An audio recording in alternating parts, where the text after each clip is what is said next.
I looked at the website in slightly more detail later, and I found this brilliant section which said, in case you're confused, the Ku Klux Klan is not the following things, right?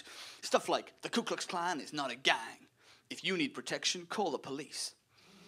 Then it said, the Ku Klux Klan is not a charity. I'd worked that out. But my favourite one, by a mile, was the line, the Ku Klux Klan is not a dating organisation. Who makes that mistake?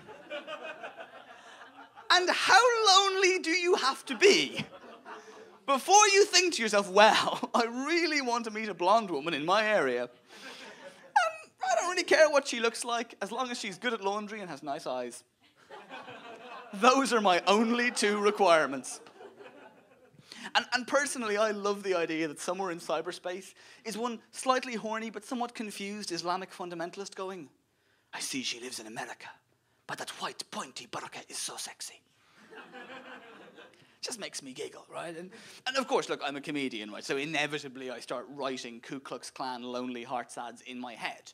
Like, mature Aryan seeks feisty Eva Braun for midnight marches, late night lynchings, and erection of 1,000-year Reich. Must have own bunker.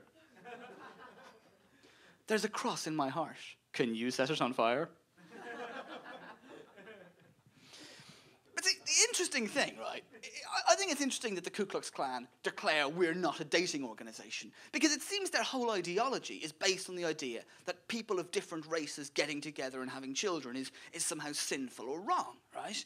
And I looked into this idea. I think it's kind of an interesting concept, because if you read a Darwinian point of view, what Darwin says is the exact opposite. He says that actually people of different ethnic backgrounds have different genes. So you meet somebody of a different ethnic background, you're more attracted to them because, you know, together you will have healthier children with more balanced immune systems.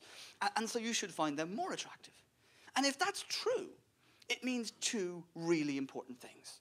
Number one, it means the Ku Klux Klan are idiots who are fighting a war against nature, which they can never win.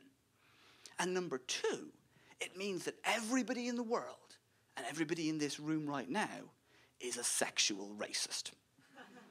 And that's a bit awkward, right? It's strange, because we've all been brought up to think racism is this evil, terrible, bad thing, right? I mean, I was a kid, I assumed that a racist was born when a rapist and a fascist have a child. Yeah, it's made sense in my head, you know. I was an overly verbal child, I admit. It's this really bizarre thing. And I know, you know, we all instinctively, you know, are brought to believe in equality. And look, I believe in equality. I absolutely do. But I've got to be honest with you. If I walk into a group of women in their 20s from India or Pakistan, my first thought is, I wonder if any of them are single and might like to go out with me. If I walk into a group of men in their 70s from Poland, that is not my first thought.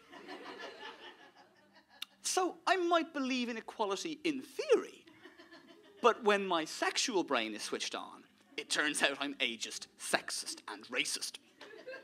Right? And I was trying to explain this. One of my favourite experiences of trying to explain this idea to people, I was chatting to somebody about it, just in a sort of gathering of people at Edinburgh. And I was talking to this one girl, and she was going, she was like, yeah, I suppose I am a sexual racist. I probably wouldn't put it as my Facebook status. But I think you've got a point. I love that. That was a great response. But instinctively, it's a very tricky thing. And look, I'm not saying we're all as bad as the Ku Klux Klan. Obviously, we're not, right? I mean, you know, they would like to build a world full of blonde-haired, blue-eyed Aryans, right? If I was in charge of the world, I'd probably want to give everybody access to education so that we could all, you know, learn to live together in harmony and tolerance. So, you know, they want a world of blonde-haired, blue-eyed people, whereas I want a world of liberal, middle-class people just like me. Which is completely different. I mean, it's, you know, not the same instinct at all.